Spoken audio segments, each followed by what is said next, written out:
Olá, Max. Esse relato vem lá do coração do interior de Minas Gerais.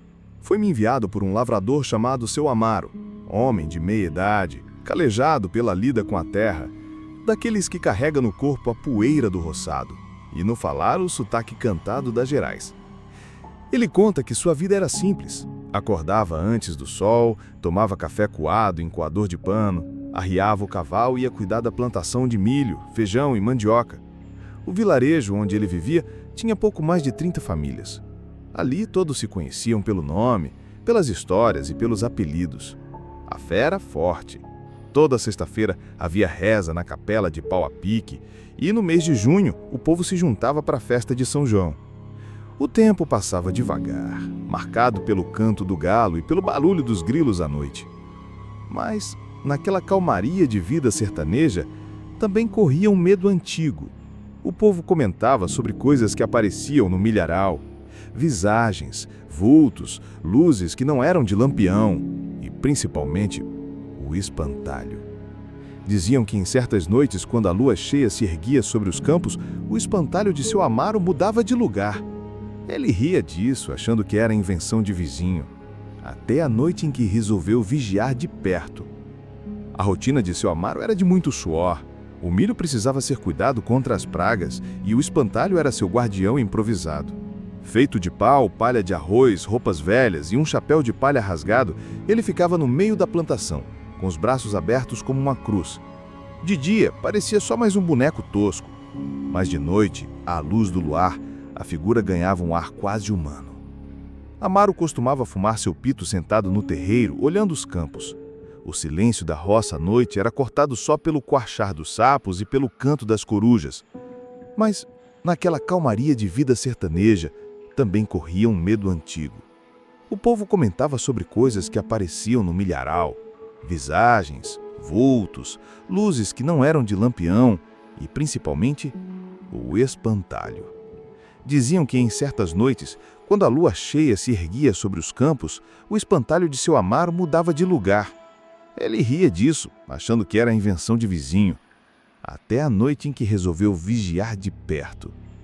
A rotina de Seu Amaro era de muito suor. O milho precisava ser cuidado contra as pragas e o espantalho era seu guardião improvisado. Feito de pau, palha de arroz, roupas velhas e um chapéu de palha rasgado, ele ficava no meio da plantação, com os braços abertos como uma cruz.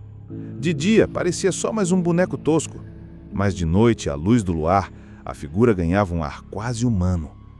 Amaro costumava fumar seu pito sentado no terreiro, olhando os campos. O silêncio da roça à noite era cortado só pelo coachar dos sapos e pelo canto das corujas. Mas, naquela semana, ele começou a notar algo estranho. O cachorro latia baixo, como se estivesse rosnando para algo que ele não via. As galinhas ficavam agitadas, batendo asas no poleiro. Numa dessas noites, jurou que viu o espantalho ligeiramente mais perto da cerca. Deve ter sido impressão minha, pensou. No outro dia, cedo, foi conferir e não havia sinal de arrasto, pegadas ou vento forte que justificasse. O boneco estava firme no mesmo lugar onde ele o havia colocado. Ainda assim, as noites seguintes foram de inquietação. Seu Amaro começou a ouvir um barulho seco, como de passos arrastados na palha seca do milharal. Primeiro, longe. Depois, cada vez mais perto. O coração batia forte, mas ele dizia para si mesmo: "Isso é só coisa da minha cabeça cansada." Só que, quando a lua estava no alto, ele sentiu algo observar. Na quarta noite, Amaro decidiu vigiar até tarde. Sentou-se na varanda, com o cachorro deitado aos pés. O silêncio era tão denso que parecia que o mundo tinha parado. De repente, o cachorro se levantou eriçado e começou a rosnar em direção ao milharal. Foi então que Amaro viu. O espantalho, aquele boneco imóvel, parecia ter mudado de posição. O braço direito estava mais baixo, como se tivesse sido mexido. Ele esfregou os olhos, mas quando voltou a olhar, o boneco já estava ereto de novo. O vento começou a soprar, trazendo consigo o cheiro forte da terra molhada. E junto com o vento veio um som baixo, quase um lamento, vindo do meio das plantas. Amaro! Seu coração gelou. Quem o chamava? Não havia ninguém. O cachorro disparou para dentro de casa, uivando, e Amaro ficou sozinho, encarando a sombra retorcida do espantalho. Então ele jurou ter visto o boneco se mover. Primeiro um passo, depois outro, lento, arrastado, como se o campo inteiro ganhasse vida. Os olhos de pano, costurados grosseiramente, pareciam brilhar à luz do luar. Amaro sentiu o corpo travar. O suor escorria frio pela testa. Ele quis correr, mas as pernas não obedeciam. O boneco avançava, passo a passo, pelo milharal. O farfalhar das folhas acompanhava seus movimentos, como se o próprio mato estivesse se abrindo para deixá-lo passar. Ele pegou a lamparina e gritou: "Quem tá aí? Mostra a cara!" O eco devolveu sua voz distorcida, mas ninguém respondeu. Só o som arrastado, cada vez mais perto. Num impulso de coragem ou desespero, Amaro correu até o paiol e pegou a espingarda, mirou em direção ao campo e atirou. O estampido ecoou na madrugada, assustando os galos e acordando vizinhos distantes. O silêncio que se seguiu foi ainda mais terrível. Quando a fumaça dissipou, o espantalho não estava mais lá. Apenas a plantação balançando ao vento. Ele entrou em casa correndo, trancou portas e janelas e passou a noite inteira em claro, ouvindo passos ao redor da casa, como se alguém ou algo rondasse suas paredes de pau a pique. No dia seguinte, Amaro foi ao milharal com o coração apertado. O espantalho estava de volta ao lugar de sempre, braços abertos, chapéu de palha tombado, com um buraco de bala bem no peito. Mas o estranho era que não havia palha espalhada, nem sinais de queda. O boneco estava intacto, como se nunca tivesse levado o tiro. A partir desse dia, ele nunca mais teve sossego. Continuava a ver sombras se movendo entre as fileiras de milho, a ouvir seu nome ser chamado ao longe, a sentir o olhar pesado do boneco o seguindo. Decidiu queimar o espantalho, mas toda vez que pegava fogo, no dia seguinte ele aparecia de pé, do mesmo jeito, no meio da plantação. Com o tempo, seu Amaro foi se consumindo de medo. A vizinhança falava baixo sobre ele, dizendo que estava ficando doido. Mas alguns que passavam perto de sua roça juravam ver o espantalho mudar de lugar, principalmente nas noites de lua cheia. E até hoje, quem passa por aquelas bandas garante que o boneco ainda está lá, firme, esperando, com os olhos costurados que brilham no escuro. Esse foi o relato do espantalho da meia-noite, Max. Uma história que mistura a vida dura da roça com os mistérios que o mato guarda. Se você que está ouvindo gostou desse relato, não esquece de deixar o like, se inscrever no canal e ativar as notificações, porque tem muito mais história da roça vindo por aí. Olá, Max. Esse relato veio do sertão nordestino, de um vaqueiro chamado Zé Inácio. Um homem simples, acostumado a atravessar léguas de caaquinga atrás de gado perdido. Filho de sertanejo, criado no couro e na poeira. Ele dizia que conhecia cada vereda, cada pedra e cada árvore seca daquelas bandas. O sertão, como você sabe, é uma terra dura, sol queimando a cabeça de dia e noites frias, onde o vento parece assobiar triste pelas veredas.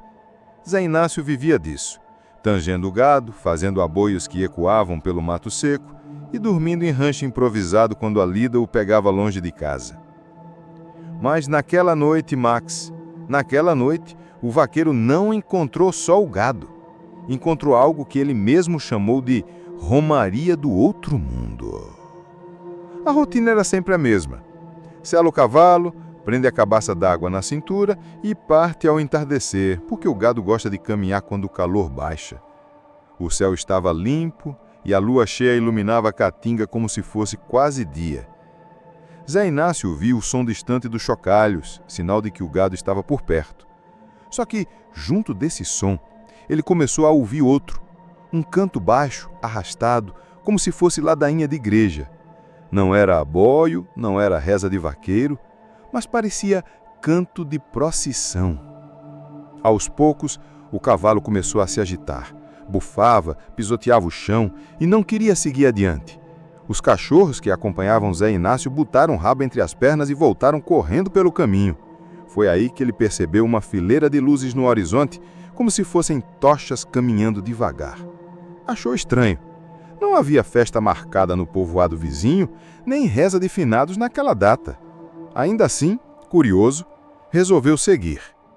Quando chegou mais perto, a lua revelou uma cena que Zé Inácio nunca esqueceu. Homens, mulheres e crianças caminhavam em silêncio, todos de branco, como se fossem peregrinos. Alguns carregavam velas, outros rosários, mas havia algo errado. Os pés não tocavam o chão. Ele puxou o chapéu para baixo dos olhos e prendeu a respiração. O cortejo seguia lento, como uma procissão de almas. Ninguém falava, apenas aquele murmúrio de reza que parecia vir de todos os lados. E então Max, um deles virou o rosto. Era o rosto de um conhecido, seu João do Sítio das Pedras, homem que havia morrido fazia pouco mais de um mês. O coração de Zé Inácio disparou. Não podia ser, mas lá estava ele, pálido, com as órbitas fundas e uma vela acesa nas mãos. O vaqueiro puxou o cavalo para trás, mas o animal empacou. As luzes da procissão se espalharam pelo caminho e logo Zé Inácio estava cercado. O cortejo foi se aproximando em silêncio, até que uma mulher à frente ergueu a vela e apontou na direção dele. Zé Inácio disse que sentiu o sangue gelar nas veias. Tentou rezar, mas a voz não saía. O cavalo, desesperado, disparou sozinho, abrindo caminho no meio da caatinga. Os galhos arranhavam o rosto do vaqueiro, mas ele só queria fugir dali. Atrás, o som das rezas aumentava, como se as almas o perseguissem. Olhou para trás uma vez e viu a procissão parada, todas as velas erguidas, encarando-o em silêncio. O clarão da lua batia nos rostos pálidos e os olhos eram fundos, sem brilho.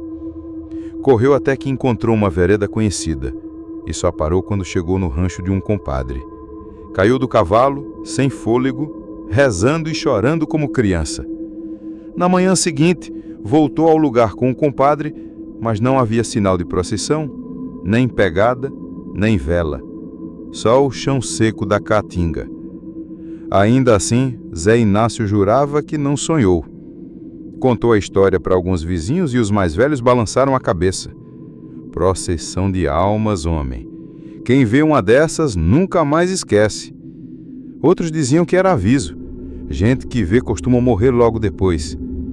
Zé Inácio não morreu de imediato, mas também nunca mais foi o mesmo. Passava as noites trancado em casa, com o texto na mão, e já não gostava de sair sozinho no escuro. Até seus aboios perderam a força.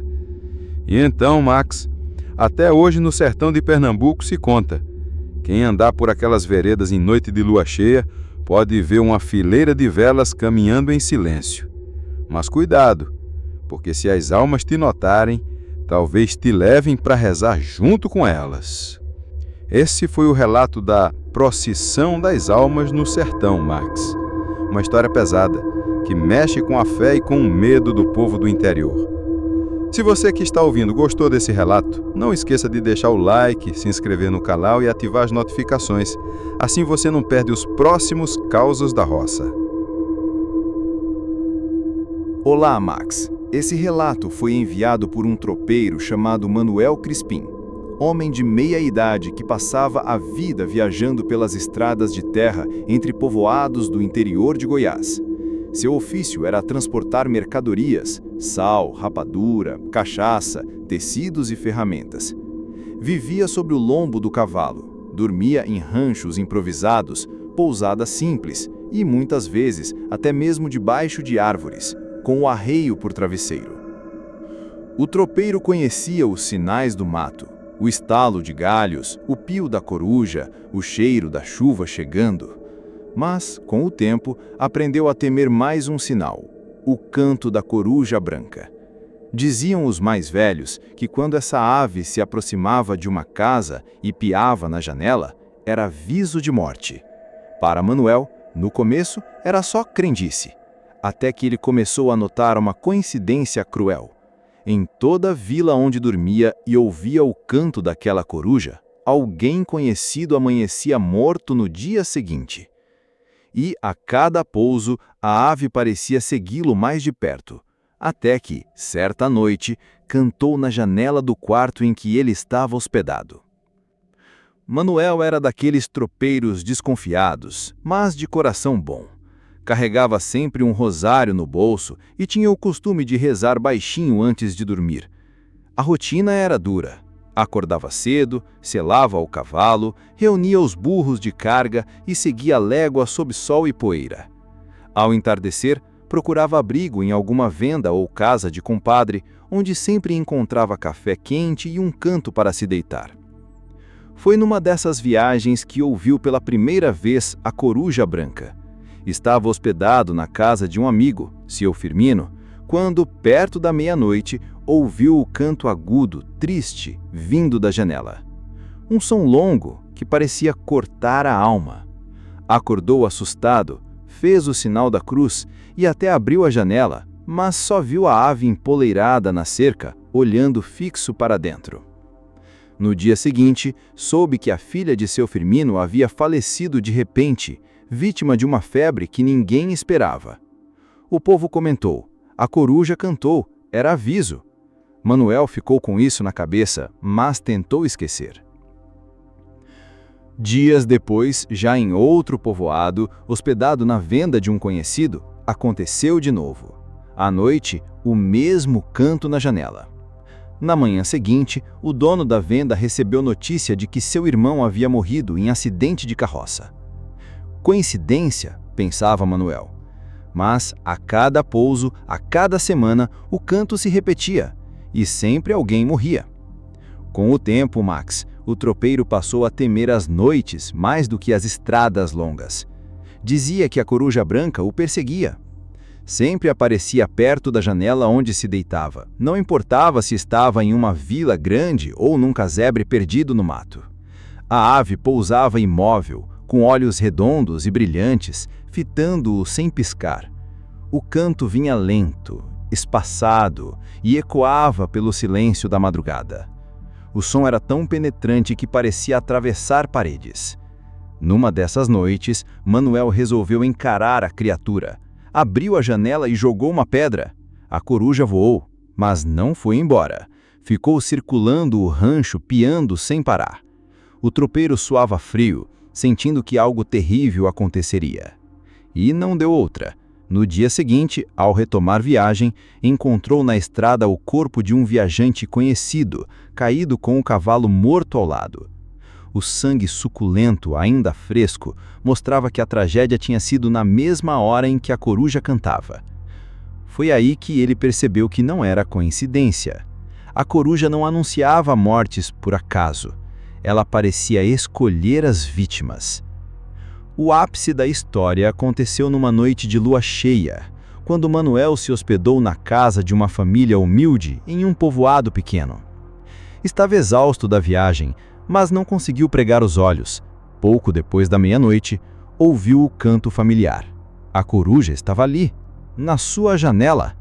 Manuel gelou. Pensou nos moradores da casa, gente boa que lhe dera abrigo e comida. Ficou rezando baixinho, pedindo que nada acontecesse. Mas o pio não parava. Até que, de repente, percebeu. A coruja não estava olhando para a casa, estava olhando diretamente para ele. O suor escorreu pelo rosto, o peito apertou, sentiu como se o ar faltasse. Levantou, abriu a janela e encarou a ave de perto. Os olhos dela brilharam como brasas. O pio ecoou, mas dessa vez Manuel não ouviu com os ouvidos. Ouviu dentro da cabeça, como se fosse uma sentença. Desesperado, ele pegou o terço e começou a rezar alto, sem parar.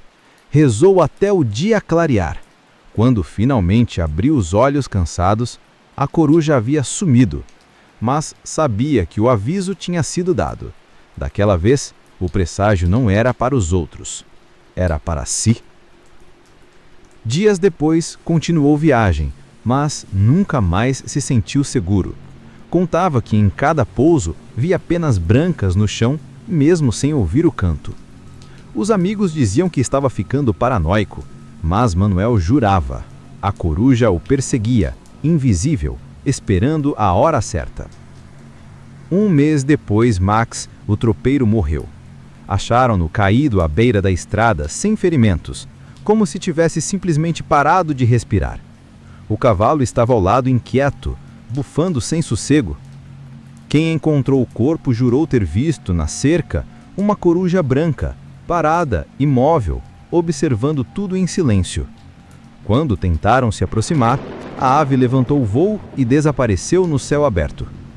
Até hoje, nas estradas de Goiás, tropeiros antigos contam: se uma coruja branca cantar na sua janela, é sinal de que alguém próximo vai partir. E se ela olhar fixo nos seus olhos, então o aviso é para você. Esse foi o relato do Canto da Coruja Branca, Max. Uma história de estrada, superstição e morte anunciada que mostra como o povo da roça leva a sério os sinais da natureza. Se você que está ouvindo gostou desse relato, não esqueça de deixar o like, se inscrever no canal e ativar as notificações para não perder os próximos causos misteriosos da roça. Olá, esse relato veio de Pernambuco, do coração da Zona da Mata, onde as plantações de cana-de-açúcar se espalham até perder de vista. Foi contado por seu Damião, um antigo trabalhador de engenho que já está velho e aposentado, mas que carrega na memória os causos mais assombrosos da sua juventude. Ele trabalhava num engenho que já não moía mais. A casa grande, imponente, estava abandonada havia décadas, e a roda d'água enferrujada ficava parada, só rangendo quando o vento forte batia. Os moradores da região sempre falavam que aquele engenho era amaldiçoado, porque no tempo da escravidão, muitos negros tinham sofrido castigos cruéis ali e suas almas não haviam encontrado descanso. Seu Damião não ligava para histórias de assombração. Era homem de fé, de suor, que acreditava mais no peso do facão na cana do que em visagens. Mas, com o tempo, ele e seus companheiros começaram a ouvir coisas que não deviam estar lá. O trabalho era puxado. Cortar cana sob o sol quente, carregar feixes no lombo e ouvir o canto dos grilos quando o dia acabava. À noite, os trabalhadores se reuniam em volta da fogueira, contavam histórias, tocavam viola e falavam das lendas do lugar. Sempre tinha alguém que lembrava dos gritos antigos que, segundo os mais velhos, ecoavam na senzala nas noites de vento. Foi numa dessas noites, depois de uma colheita cansativa, que começaram os sinais. Primeiro foram correntes arrastando no terreiro, quando todos já estavam recolhidos. Depois, o som de passos pesados no assoalho da casa grande, embora ninguém morasse ali. Alguns juravam ver sombras se movendo nas janelas quebradas, como se fossem homens de chapéu de palha ou mulheres com vestidos longos. Outros diziam sentir cheiro de vela queimada, mesmo sem haver reza nenhuma acontecendo.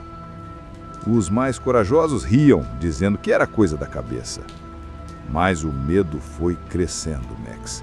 Principalmente quando, numa madrugada, a antiga roda d'água do engenho começou a ranger sozinha, como se estivesse moendo novamente, mesmo estando quebrada há décadas. Certo dia, um grupo de trabalhadores resolveu provar que aquilo era só superstição. Armados de coragem e com lamparinas na mão, entraram na casa grande abandonada. O lugar cheirava a mofo e madeira podre. Os retratos antigos, tortos na parede, pareciam seguir os visitantes com os olhos. O vento batia nas frestas, produzindo sons que lembravam lamentos. No salão principal, onde antigamente os senhores do engenho davam ordens, os homens ouviram um sussurro coletivo, como se várias vozes falassem ao mesmo tempo pedindo: "Não o esqueçam de nós." As lamparinas tremiam. Um deles jurou ter visto uma figura escura, acorrentada, com olhos vermelhos como brasa, se arrastando pelo chão. Outro disse ter sentido alguém puxar seu braço, mas ao olhar não havia nada. O ambiente inteiro parecia respirar pesado, carregado, como se o passado ainda estivesse vivo ali. De repente, as portas da casa grande bateram com força, fechando-se sozinhas. O vento soprou forte pelas frestas, apagando quase todas as lamparinas. No breu, só se via o clarão dos olhos em brasa daquela sombra. Os homens entraram em pânico, gritaram, rezaram, alguns caíram de joelhos pedindo perdão. O som de correntes ficou ensurdecedor, como se dezenas de escravizados caminhassem pelo salão. Seu Damião contou que nunca tinha sentido tanto medo na vida. O coração parecia querer sair do peito. As pernas não obedeciam e o suor descia frio. Eles tentaram forçar as portas, mas estavam trancadas por dentro. Foi só quando um deles ergueu o terço e começou a rezar em voz alta que a pressão no ambiente diminuiu. As portas se abriram de repente, batendo contra a parede. Sem olhar para trás, todos saíram correndo para o terreiro, tropeçando, chorando, fugindo como podiam. No outro dia, ninguém quis voltar à casa grande. O feitor disse que aquilo era besteira e proibiu comentários, mas o boato se espalhou. Todos os que tinham entrado lá naquela noite estavam diferentes. Alguns ficaram doentes sem explicação, outros sonhavam com correntes e gemidos, acordando no meio da madrugada gritando. Seu Damião, já velho, disse que nunca esqueceu o que viu. Aquela sombra acorrentada, com olhos em brasa, pedindo para não ser esquecida. Ele acredita que eram as almas dos que sofreram no engenho, vagando sem descanso, pedindo memória e justiça. Até hoje, Max, a casa grande continua de pé, mas ninguém entra. Quem passa a noite garante ouvir correntes arrastando e ver luzes nas janelas. E dizem que, se alguém tiver coragem de entrar de novo, vai encontrar a mesma sombra esperando, com olhos em brasa. Esse foi o relato da sombra no Engenho Velho, Max. Uma lembrança pesada do passado, que mostra como as dores antigas ainda ecoam na vida da roça. Se você que está ouvindo gostou desse relato, não esquece de deixar o like, se inscrever no canal e ativar as notificações para acompanhar os próximos causos. Olá, Max. Esse relato vem de mim, um homem simples da roça, nascido e criado nos sertões de Minas Gerais. Me chamo Joaquim, filho de lavrador, e desde menino aprendi a lidar com a terra, com os bois no arado, com o milho que cresce firme no roçado e com o canto do galo que chama o sol todas as manhãs. Minha vida sempre foi essa: o cheiro da terra molhada depois da chuva, o som da enxada batendo no chão duro e as noites iluminadas apenas pelo clarão da lua e pela chama trêmula da lamparina. Aqui a gente se conhece pelo nome e cada vizinho é quase um parente. Nas festas juninas, o povo se junta na praça pequena do vilarejo, dança quadrilha, acende fogueira alta e come canjica, milho assado e bolo de fubá. A fé é parte da lida. Todo domingo, a reza na igrejinha de barro batido. Quando alguém adoece, chamam Dona Lourdes, a rezadeira, que sabe benzimento para quebranto e reza forte contra mal-olhado. Às vezes, em noites de luar, os mais velhos se ajuntam na beira da fogueira e contam histórias antigas, de lobisomem, de mula sem cabeça, de visagens que rondam o mato. Eu cresci ouvindo isso tudo e, confesso, mesmo sendo homem de trabalho duro, tem coisa que até hoje eu não sei explicar. É sobre uma dessas coisas que eu vou te contar hoje, Max. A história do cavalo sem cavaleiro, que mudou para sempre a vida do nosso povoado. Era um tempo de seca. O chão rachava, a plantação de milho custava crescer e o gado magro murgia pedindo pasto verde.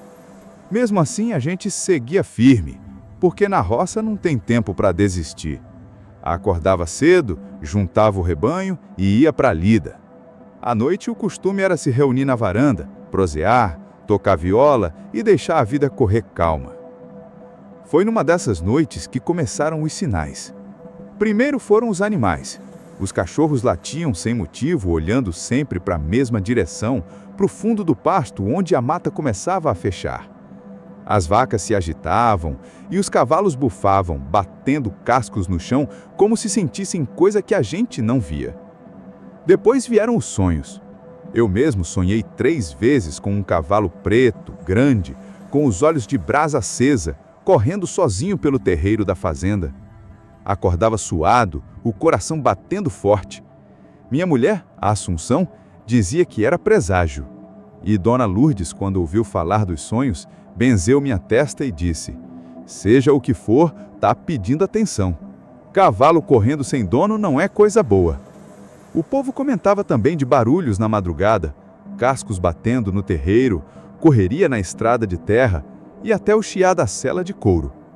Mas quando a gente ia olhar, não tinha nada. Só o vento assobiando no milharal. A primeira vez que o cavalo sem cavaleiro se mostrou de verdade foi numa noite de lua minguante. Eu voltava do engenho, tarde já, carregando no lombo da mula um saco de farinha. A estrada de terra estava deserta, só o som do grilo e o ranger da sela. Foi quando ouvi. Trote forte, firme, vindo atrás de mim. Olhei para trás e vi um cavalo preto, imenso, correndo solto, mas não tinha ninguém montado. A sela estava lá, bem presa, o freio reluzindo no clarão da lua, mas o assento vazio. O cavalo vinha em disparada, os olhos vermelhos faiscando, e quando passou por mim, senti o vento quente e um cheiro de couro queimado. Minha mula empacou, tremendo toda, e só se mexeu depois que o bicho sumiu na curva da estrada. Corri contar para o povo. Alguns não acreditaram, outros se benzeram na hora. Seu Zé Mineiro, homem de idade, disse que aquilo era a alma penada de cavaleiro que morreu sem cumprir promessa. Outros juraram que se tratava de aviso. Onde o cavalo aparecia, alguma desgraça vinha logo depois.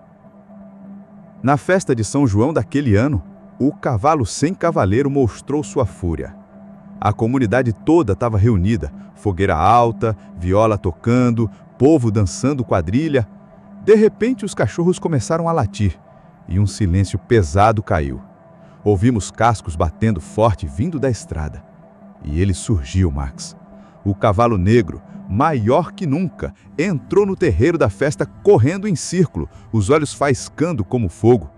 Não tinha cavaleiro, mas a sela estalava como se alguém invisível estivesse ali, segurando as rédeas. As chamas da fogueira se agitaram, levantando faíscas, e o povo correu, gritando, derrubando mesas de comida, espalhando milho e pamonha pelo chão. Eu mesmo agarrei minha filha pequena no colo e me escondi atrás do coreto. Vi o cavalo relinchar alto, tão alto que parecia trovão. Depois disparou estrada fora, sumindo no escuro. Ficamos todos sem fala, só as velas da igreja continuaram queimando, como se nada tivesse acontecido. Depois daquela noite, nada mais foi o mesmo. O povoado ficou desconfiado, a lida mais silenciosa, as rezas mais constantes. Ninguém mais andava sozinho de madrugada. O cavalo continuou aparecendo, de tempos em tempos, sempre à noite, sempre sem cavaleiro. Alguns dizem que o dono dele foi um tropeiro que morreu no caminho, derrubado num acidente, e que o espírito volta procurando terminar a viagem. Outros juram que é castigo de promessa quebrada, mas ninguém sabe ao certo. O que sei é que até hoje, quando o vento sopra forte no milharal, dá para ouvir o trote distante, como se o cavalo sem cavaleiro ainda corresse por aquelas estradas vermelhas do sertão. E é assim, Max, que te deixo o meu relato. A vida na roça ensina a gente a respeitar o que não entende. E, no fundo, o mistério é parte da nossa história, tanto quanto a enxada, o aboio e a reza. Se você que está ouvindo gostou dessa narrativa, não esqueça de curtir o vídeo, se inscrever no canal e ativar as notificações, porque ainda tenho muitas histórias da roça, de mistério, fé e assombro para dividir com vocês. Olá, Max. Esse relato vem de mim, um homem da roça, lavrador desde menino, acostumado com a lida da enxada, com o aboio chamando o gado e com o sol que nasce por detrás da serra. Me chamo Benedito, mas por aqui me chamam de Dito do Engenho, porque herdei de meu pai a lida de moer cana no engenho velho que fica no fundo da fazenda. Vivo no sertão de Minas, em lugar afastado, onde a estrada de terra leva mais de hora para alcançar o vilarejo.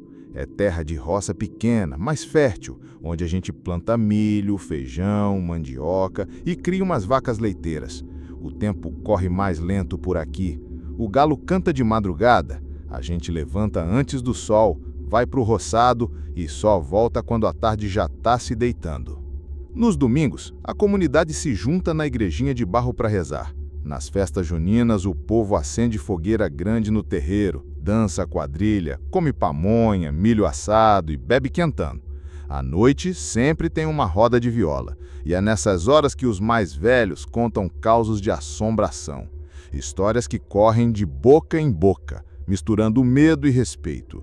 E foi numa dessas festas, muitos anos atrás, que começou o que vou te contar hoje. Algo que marcou o destino de todos nós. A história da fogueira que nunca se apagava. A vida seguia simples, dura, mas cheia de costume. O mutirão era a força da comunidade. Quando alguém precisava levantar casa ou plantar uma grande roça, os vizinhos se juntavam, cada um trazendo ferramenta, e o serviço se fazia ligeiro. As mulheres preparavam panelas cheias de arroz com galinha, feijão gordo e farinha. A gente comia junto, rezava junto e cantava moda de viola até tarde. Mas naquele ano, logo depois da festa de São João, começaram as coisas estranhas. Primeiro foram os animais, galinhas que não botavam, bois que mugiam olhando fixo para o escuro e cavalos que empacavam diante do terreiro. Depois, as crianças começaram a sonhar com fogo. Acordavam assustadas, dizendo que viam uma fogueira acesa no meio da estrada, sem ninguém por perto. Eu mesmo tive um sonho que não esqueço. Caminhava sozinho na roça e lá no meio ardia uma fogueira enorme, mas o fogo não queimava palha nem madeira. Era como se ardesse do próprio chão. Quando acordei, o cheiro de fumaça parecia ainda estar preso no meu nariz. Dona Lourdes, a rezadeira do vilarejo, dizia que aquilo era aviso. Quando o fogo aparece sem dono, Benedito, é porque tem alma pedindo reza. Ela falava com os olhos firmes, mas ninguém dava muita atenção, até que o fenômeno se mostrou de verdade. A noite era escura, lua escondida por trás das nuvens pesadas. O povo tinha se juntado na casa do compadre Geraldo para rezar um terço. No caminho de volta, já tarde, vimos a claridade no meio da estrada. Uma fogueira, alta, vermelha, queimando forte. Nos aproximamos com cuidado, mas não havia lenha, não havia brasa, não havia nada que pudesse alimentar o fogo. Ele ardia sozinho, faiscando, iluminando o terreiro como se fosse dia. Os cachorros não chegavam perto, latiam de longe, com o rabo enfiado entre as pernas. E o mais estranho, Max, aquele fogo não fazia barulho de lenha estalando, era silêncio puro, só o vento batendo no milharal. O calor era real, queimava a pele, mas quando um dos rapazes atirou um galho seco dentro, ele não pegou fogo. O povo correu, se benzeu, uns gritaram que era coisa do demônio, outros disseram que era a alma pedindo missa. Ficamos todos atônitos. E no dia seguinte, quando voltamos, o fogo ainda estava lá, do mesmo jeito, queimando sem consumir nada. Os dias foram passando e a fogueira nunca se apagava. Chovia e ela continuava queimando. O sol rachava a terra e ela seguia firme. Era como se fosse eterna. Logo, ninguém mais queria passar pela estrada à noite. Diziam que perto da fogueira, vozes se ouviam. Uns contaram que viram vultos andando em volta, como sombras de gente que não estava lá. Outros juraram que ouviram rezas, lamentos, choros de criança. Uma vez, tomei coragem e fui mais perto. O vento soprou forte e eu juro que vi o rosto do meu pai falecido refletido nas chamas. Ele não dizia nada, só me olhava, sério, como quem cobra a promessa não paga. Saí correndo, coração quase estourando, sem olhar para trás. A comunidade entrou em desespero. Houve quem quisesse chamar padre da cidade grande para benzer, houve quem sugerisse tacar sal grosso, rezar ladinaio, e houve os que acreditaram que se a fogueira nunca se apagava, era porque guardava segredo antigo enterrado no chão daquela estrada. Numa noite, um grupo de homens munidos de enxada decidiu cavar perto da fogueira. Mal bateram no chão, ouviram um estrondo, como trovão. A terra tremeu, os bois mugiram no curral e as chamas aumentaram, reluzendo como o sol. O povo fugiu apavorado, deixando as ferramentas largadas. Desde então, ninguém mais ousou tocar naquele chão. O tempo passou, mas a fogueira permaneceu. Ela se tornou parte da nossa vida e até parte do calendário. Quando tinha festa de padroeiro, reza ou procissão, a fogueira estava lá, queimando. Muitos diziam que era aviso de que nossa comunidade vive sobre promessa antiga, que alguém em tempos passados não cumpriu. Dona Lourdes dizia sempre: não é fogo para se apagar, é fogo para se respeitar. E assim, Max, o povo se acostumou a viver com a fogueira. Ninguém mais tentava explicar. Até hoje, quando passo naquela estrada, sinto o calor e vejo a chama tremulando, mesmo que ninguém mais fale muito sobre isso. Os mais novos crescem ouvindo o caos, mas não têm a mesma reverência. Só os mais velhos, como eu, sabem que aquilo não é invenção. O que arde naquela beira de estrada não é fogo de lenha, não é fogo de homem, é fogo de alma, fogo de mistério que nunca se apaga. E é por isso, Max, que te deixo esse relato, porque a vida na roça é assim, mistura de suor, reza e segredo. A terra guarda mais do que a gente imagina, e às vezes o invisível se mostra na forma de uma chama que não se deixa apagar. Se você que está ouvindo essa história gostou do relato, não esqueça de curtir o vídeo, se inscrever no canal e ativar as notificações, porque ainda tenho muitos outros causos da roça cheios de fé, assombro e mistério para compartilhar com vocês.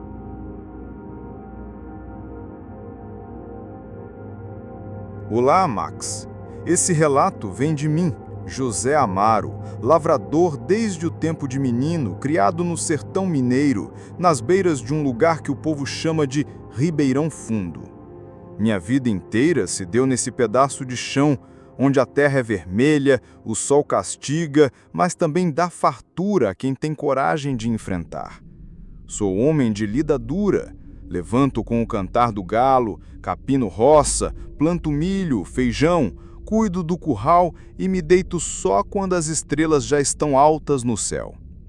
Aqui, a vida se mede pelo ciclo da natureza, a chuva que faz brotar, a seca que cobra caro, o vento que anuncia mudança de tempo.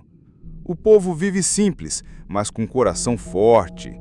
As casas são de barro batido, o fogão é a lenha e a mesa sempre tem café coado na hora, queijo fresco e pão de milho.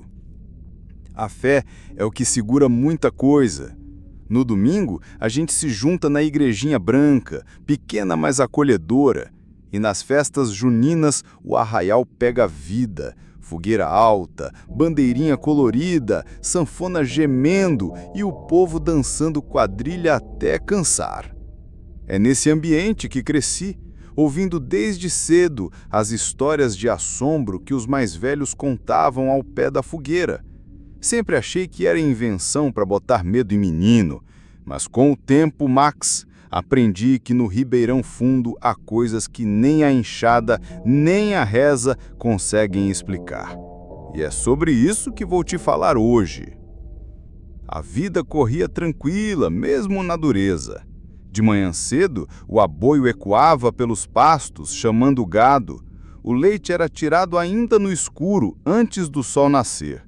As mulheres fiavam, cuidavam da horta, benzendo sempre as crianças contra quebranto. À tardinha, o costume era se reunir na varanda, prosear, ouvir o chiar da lamparina e, quando dava, uma moda de viola que alegrava o coração. A comunidade era unida, mutirão para plantar, para colher, para levantar casa de vizinho. Mas foi depois de uma colheita de milho, numa noite de lua cheia, que começaram os primeiros sinais. Os cachorros latiam sem parar, sempre virados para o mesmo canto, o baixio do Ribeirão Fundo. O gado, que sempre bebia água naquela parte, começou a evitar o lugar, como se sentisse algo invisível. As crianças começaram a ter sonos estranhos. Minha filha, por exemplo, acordava chorando, dizendo que via uma mulher de branco parada dentro d'água. Outros falavam de uma cantoria distante, como se viesse do fundo da terra. Na beira da fogueira, nas conversas depois da reza, os velhos diziam: "O Ribeirão Fundo não é só água, não.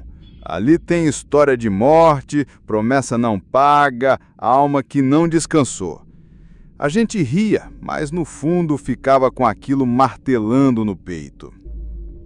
Uma noite, voltando do engenho, passei perto do Ribeirão Fundo. A lua clareava a água, que corria calma, mas de repente ouvi um assovio fino, comprido, que não vinha de bicho nenhum conhecido. Parei, segurei firme as rédeas do cavalo e vi a água se mexer de um jeito estranho, como se algo grande estivesse por baixo. Então apareceu uma figura de mulher, branca como a lua, parada no meio do ribeirão. O vestido flutuava, mas não molhava. O rosto eu não vi direito, era como sombra, mas os cabelos longos escorriam até a correnteza. Ela me olhou, Max. Eu senti aquele olhar gelando até meus ossos. O cavalo empinou, relinchando, quase me derrubando. Consegui fugir, mas ouvi atrás de mim uma voz de lamento, como se fosse um choro profundo misturado com o barulho da água correndo. Quando contei ao povo, ninguém se espantou tanto. Muitos já tinham visto coisa parecida, mas ninguém falava para não ser chamado de mentiroso. Seu Firmino, velho tropeiro, disse que há muito tempo uma moça tinha morrido afogada ali, em noite de festa. Uns diziam que ela foi empurrada, outros que se jogou por amor perdido. O certo é que sua alma nunca mais encontrou descanso. A coisa piorou quando começaram as desgraças. Primeiro, uma vaca sumiu. Depois, encontraram o corpo dela, caído dentro do ribeirão, os olhos agarrelados. Depois, um rapaz da comunidade que tentava atravessar a noite desapareceu. Só acharam o chapéu boiando na água. O povo entrou em pavor. As crianças não podiam mais chegar perto. As mulheres se benziam, rezando ladainhas. Os homens armavam coragem em grupo, mas ninguém queria atravessar sozinho. Numa noite, um grupo decidiu enfrentar. Fomos em 5, cada um levando vela benta e terceiro. A lua mal aparecia e o ribeirão estava escuro, pesado. Ficamos em silêncio até ouvir o assovio de novo. E lá estava ela, a mulher, parada, branca, chorando. As velas tremiam nas nossas mãos. Um de nós gritou uma reza, outro jogou água benta. Mas Max, nada adiantou. A figura avançou e a água subiu, mesmo sem chover. Parecia que o ribeirão inteiro se levantava contra nós. Corremos como nunca. No meio da fuga, ouvi claramente meu nome sendo chamado, como se ela tivesse me escolhido. Cheguei em casa suado, sem ar, e passei noites sem dormir. Depois daquele dia, o povo de Ribeirão Fundo mudou. A estrada que passava perto foi abandonada. Abriram outra, mais longa, mas que não encostava no ribeirão. Até hoje, ninguém atravessa sozinho à noite. Os mais velhos dizem que a alma daquela moça ainda vaga ali, pedindo justiça ou reza que nunca recebeu. Outros acham que o ribeirão guarda algo enterrado no fundo, um segredo que ninguém ousa descobrir. O certo é que até hoje, quem passa ali de madrugada jura ouvir o assovio fino cortando o vento, ou um choro misturado com o barulho da água correndo. Alguns veem a mulher de branco, outros só sentem o frio que vem da beira da água, mesmo em dia quente. E é assim, Max, que te deixo o meu relato. A vida na roça é feita de suor, reza e mistério. A terra dá, mas também cobra. O Ribeirão Fundo continua lá, correndo manso de dia, mas escondendo segredos de noite. E talvez seja melhor assim, que o mistério fique onde está. Porque na roça a gente aprende, nem tudo é para se explicar. E algumas histórias vivem para sempre na beira da água. Se você que está ouvindo essa narrativa gostou do vídeo, não esqueça de curtir o vídeo, se inscrever no canal e ativar as notificações, porque ainda tenho muitos outros causos da roça, cheios de fé, assombro e mistério para compartilhar com vocês.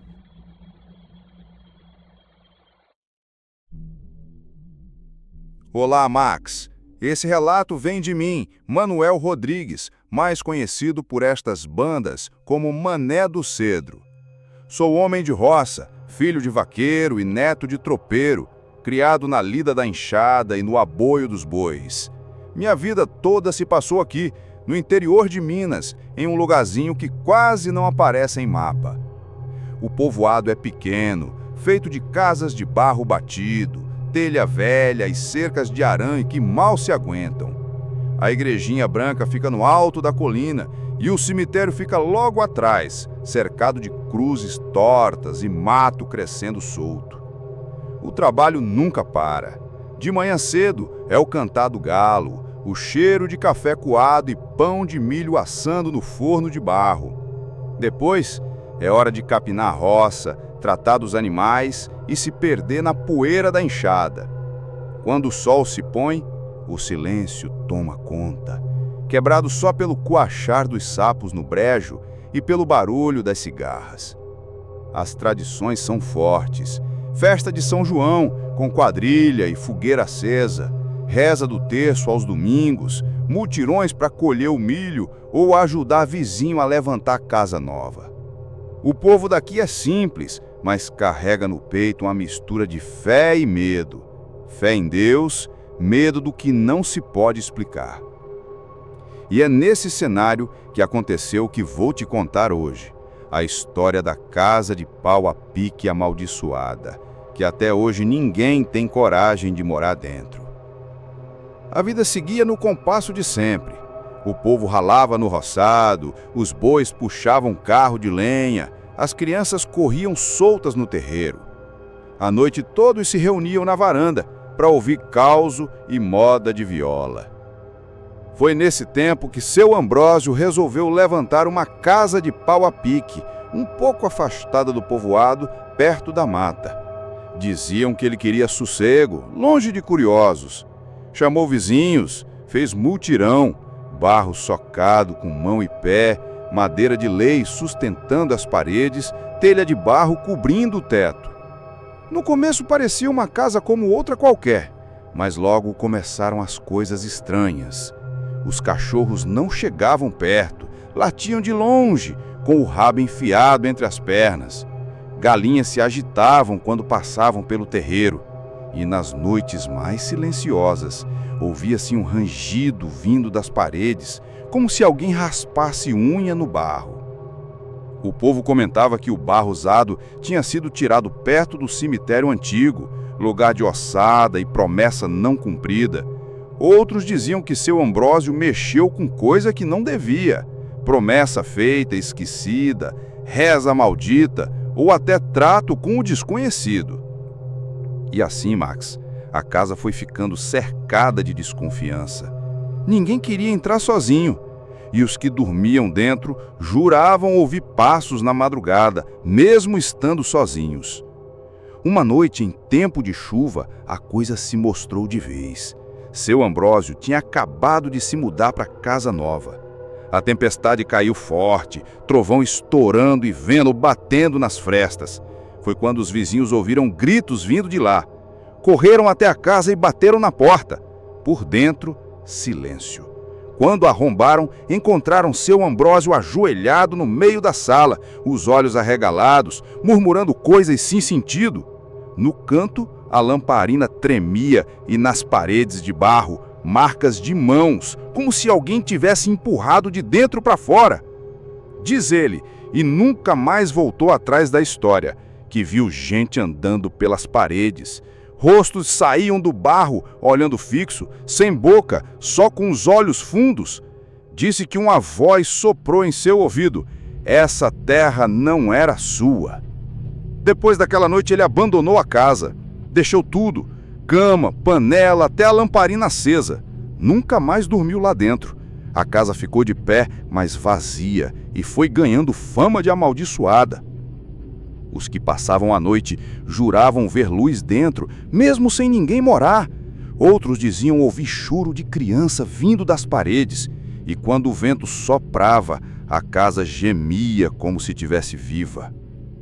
A coragem do povoado foi testada quando um grupo de rapazes resolveu desafiar a fama. Apostaram que passariam uma noite inteira dentro da pau a pique. Levaram viola, pinga e lamparina. No começo era só risada e valentia, mas perto da meia-noite a viola desafinou sozinha, as chamas das lamparinas se apagaram e o frio tomou conta. Um deles contou depois que ouviu vozes sussurrando o nome de cada um, vindas das paredes. Outro disse que viu mãos saindo do barro, tentando agarrar seu pé. Quando um deles desmaiou, os outros entraram em pânico, quebraram a porta e fugiram pelo mato, gritando feito criança. A casa ficou lá, de pé, mas ainda mais temida. Depois deste dia, ninguém mais teve coragem de entrar. O povoado se fechou em silêncio, cada um cuidando da própria vida, mas sabendo que aquela pau a pique escondia algo que não se podia explicar. E o mais estranho, mesmo abandonada, o barro nunca rachou, o telhado nunca caiu, a casa permanece firme até hoje, como se alguma coisa a mantivesse viva. Os anos se passaram, Max, e a pau a pique amaldiçoada continua de pé. O mato cresceu em volta, a estrada mudou de rumo, mas a casa não caiu. Muitos já tentaram comprar o terreno, mas desistiram depois de passar uma noite só. Outros sugeriram derrubar, mas os homens que começaram a mexer nas paredes juraram sentir as mãos sendo puxadas para dentro do barro. Os mais velhos dizem que o barro guardou mais do que terra, guardou ossos, sangue e promessa quebrada. Outros acreditam que é a própria terra que se recusa a deixar esquecer o que aconteceu ali. O certo é que até hoje, quem passa perto jura ouvir gemidos nas paredes, e à noite, se prestar atenção, dá para ver uma lamparina acesa tremendo na janela, como se alguém ainda morasse lá dentro. Eu, que já vi muita coisa na roça, aprendi que mistério é para ser respeitado. A gente não precisa explicar tudo. A terra guarda suas histórias e algumas não são feitas para serem reveladas. E assim, Max, que deixo o meu relato. A pau a pique amaldiçoada é lembrança viva de que nem tudo na roça é só trabalho e reza. Às vezes, o invisível se mistura ao barro e fica ali para sempre. Se você que está ouvindo essa história gostou do relato, não esqueça de curtir o vídeo, se inscrever no canal e ativar as notificações, porque ainda tenho muitos outros causos da roça cheios de fé, assombro e mistério para compartilhar com vocês.